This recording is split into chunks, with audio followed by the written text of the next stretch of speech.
Nah, oke teman-teman, kali saya akan kembali lagi membahas mengenai kabar terbaru dari Timnas Indonesia. Bagaimana kabar kalian? Saya harap kalian sehat selalu ya dan dimudahkan segala urusannya. Oke teman-teman, kali ini saya akan Timnas senior ya. Kalau kita melihatnya, jelas ya. Kita sudah tidak sabar menunggu tanggal 20 ya. Apalagi di jam-jam sore, jelas ya, itu akan membuat kita dak dikduk der. Tapi kalau saya lihat ya, semuanya saat ini sedang optimis ya. Bahkan bagaimana effort ya para pemain timnas saat ini itu sangat luar biasa. Mereka optimis dan mereka yakin bisa ya untuk mendapatkan poin ya. Ya, jelas ya target yang sudah ini ya dicanangkan oleh pelatih kepala Coach Patrick ya mengatakan bahwa harus 3 poin. Kemudian kapten kita ya El Capitano J. Ijas juga mengatakan 3 poin itu adalah menjadi jembatan besar untuk lolos Piala Dunia. Jadi semua pemain jelas ya ini akan mati-matian untuk mendapatkan 3 poin itu. Nah, bagaimana skuad yang akan diturunkan? Ini cocok banget kita bahas ya, karena saya melihat ada beberapa skema ya yang menurut saya itu tidak berubah, tapi di sini ada sedikit perubahan yang harus dilakukan oleh Coach Patrick karena ini bisa menambal kelemahan ya di timnas sebelumnya. Oke, kita langsung lanjut ya. Sebelum saya lanjut ya, bagi kalian nanti ya yang bingung nyari parfum untuk lebaran ya, untuk jalan-jalan ya, kemudian untuk bekerja yang tahan lama, ini saya sangat rekomendasikan. Ini ya, kemarin saya beli satu itu ternyata dikirimnya seperti ini. Kemudian masih dapat lagi bonus 2 seperti ini. Ya, jadi totalnya itu kalian dapat 4 loh. Jadi totalnya itu dapat 4. Jadi bagi kalian yang mau ya dapat 4 botol parfum harga cuma 50 ribuan, langsung kalian klik ya di pojok kiri bawah ini ya. Karena ini 50.000 sudah dapat 4. Langsung kalian gas di keranjang kuning. Nah, mengenai taktik ya jelas ya, ini sudah menjadi rahasia. Tapi untuk susunan pemain ya, kita melihat bahwa di sini timnas Indonesia akan menurunkan kekuatan penuh. Nah, kita akan coba ya dari sisi kiper terlebih dahulu. Nah, kalau dari segi kiper jelas ya, dengan bagaimana kedekatan Martin Paes dengan tim itu sudah lama terbentuk ya. Bahkan ketika lawan Arab Saudi ya, itu sudah menunjukkan bahwa Martin Paes ini menjadi pemain yang sangat bagus.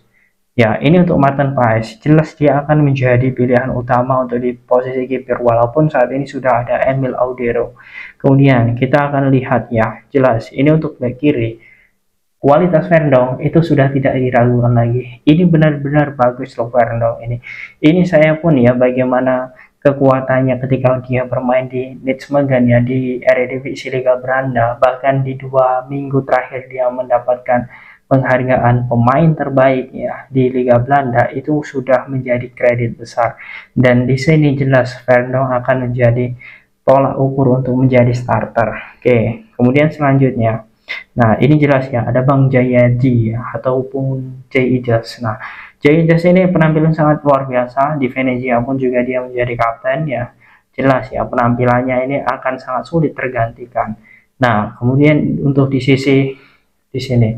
Nah, Jay dan juga Hilgers ini saat ini menjadi kekuatan besar. Hilgers selalu menjadi kekuatan di FC Twente ya. Bahkan untuk di posisi belakang jelas ini akan dinahkodai oleh Hilgers dan juga Jay. Ya, ini masih ada sosok Rido. Nah, mungkin banyak banget. Jay, Ijas dan juga Rido itu bagus sekali bang di ronde sebelumnya dan juga di pertandingan sebelumnya. Tapi kita harus melihat bahwa kita ya jangan sampai dalam ini ada satu kesalahan pun di lini belakang. Dan jelas Jay dan juga Hilgers ini harus bersatu padu di situ. Dan ini menjadi momen yang tepat untuk Hilgers ya membuktikan kalau Jay jelas ya untuk di timnas Indonesia kita acungi jempol. Tapi untuk Hilgers ya kita tahu ketika melawan China Bahrain belum begitu klop. Tapi dengan on fire-nya dia bersama klub saat ini Hilgers bisa menjadi pilihan utama. Nah, kemudian selanjutnya ini ada sosok Kevin Dix. Nah, siapa yang tidak kenal Kevin Dix ya? Kemudian dirinya juga saat ini bermain sangat luar biasa bersama FC Copenhagen. Bahkan terakhirnya di UEFA Conference League ya, dia berhasil ya menjadi pemain yang ratingnya tinggi ya dan menahan imbang Chelsea. Ini menunjukkan bahwa kualitas Dix ya di Eropa itu tidak diragukan lagi. Itu untuk sosok Kevin Dix. Oke, kemudian selanjutnya, nah ini yang menurut saya sangat menarik, nanti tonton. Nah, ada beberapa yang menurut saya menjadi kelemahan ketika di episode sebelumnya ya, saat melawan Arab Saudi, kemudian Bahrain, China ya, yaitu lini tengah. Tom Haye bermain ya dengan Ivar Jenner ya, tidak ada ya antara satu pemain A dan juga B yang mampu sepadan ya, atau mampu bergerak secara luas. Nah, oleh karena itu Joel Pelopesi ini bisa menambal ketika Ivar ya diturunkan, kemudian Haye menjadi gelandang serang.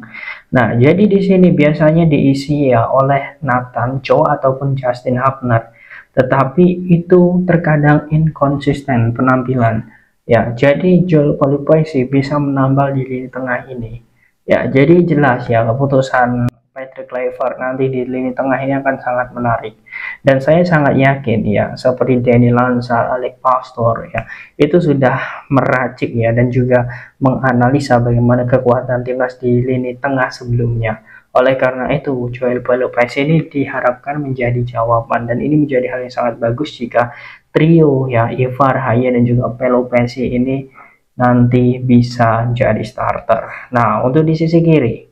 Nah, untuk sisi kiri jelas ya, bagaimana impresivitas Marcelino itu tidak bisa diragukan lagi. Marcel bersama klub memang tidak mendapatkan jam terbang ya, tapi dia mendapatkan menit di U21 Oxford. Kemudian juga mendapatkan rating luar biasa ketika dia bermain di timnas Indonesia.